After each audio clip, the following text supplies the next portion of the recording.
नमस्कार, आप देख रहे हैं सत्य हिंदी और मैं हूं अनुशक्ति सिंह। तमिलनाडु में हिंदी और तमिल का विवाद अलग स्तर पर पहुंचता हुआ नजर आ रहा है।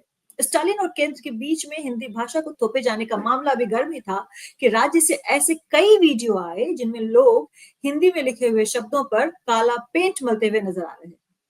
इन वीडियोस के राजनीतिक हलके में काफी हंगामा मच गया है।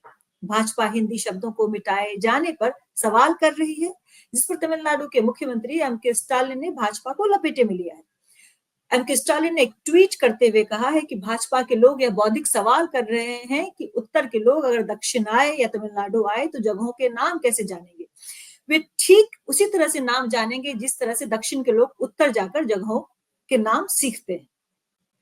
हिंदी और तमिल विवाद पर स्टालिन ने पहले ही चेतावनी दी थी कि अगर नई शिक्षा नीति का सहारा लेकर तमिलनाडु पर जबरन हिंदी थोपने की कोशिश की गई, परिणाम भुगतने पड़ सकते हैं।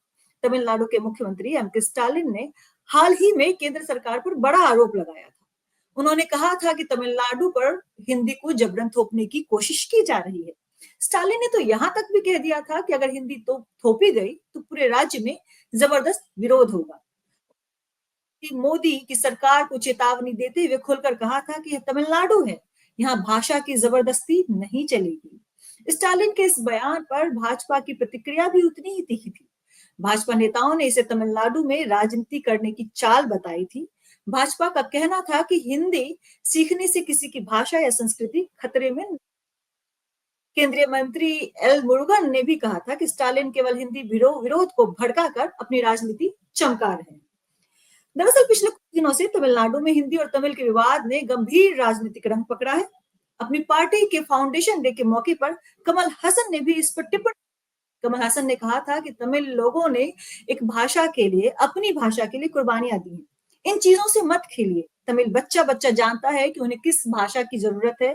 इस मामले ने और वाकये ने तब तूल पकड़ा था जब केंद्रीय शिक्षा मंत्री धर्मेंद्र प्रधान ने 3 भाषाओं वाली नई शिक्षा नीति देश भर में लागू करने पर जोर दिया था और कहा था कि अगर तमिलनाडु के मुख्यमंत्री स्टालिन इस पर नहीं माने तो राज्य को केंद्र की ओर से दिया जाने वाला फंड नहीं दिया जाएगा, नहीं आवंटित किया जाएगा। स्टालिन इस बात पर बहुत नाराज हो गए थे। उन्होंने धर्मेंद्र प्रधान के फंड्स नहीं भेजने की बात, फंड्स नहीं आवंटित करने की बात को धमकी और करार दी थी।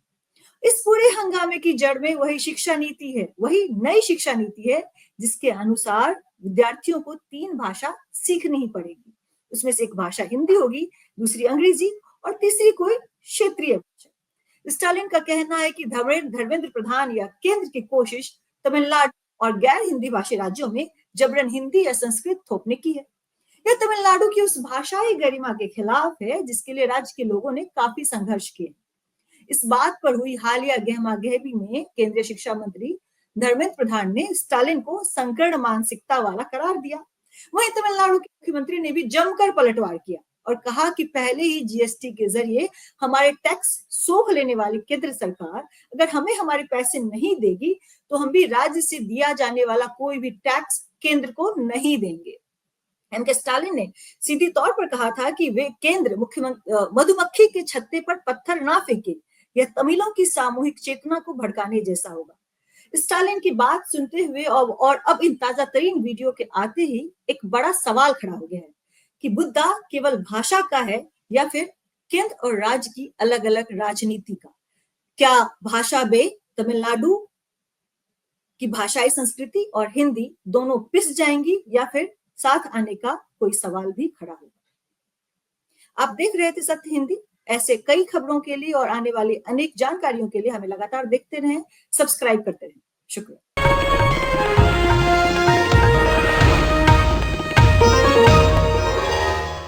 Copyright disclaimer under Section 107 of the Copyright Act 1976. Allowance is made for fair use for purposes such as criticism, comment, news reporting, scholarship, and research.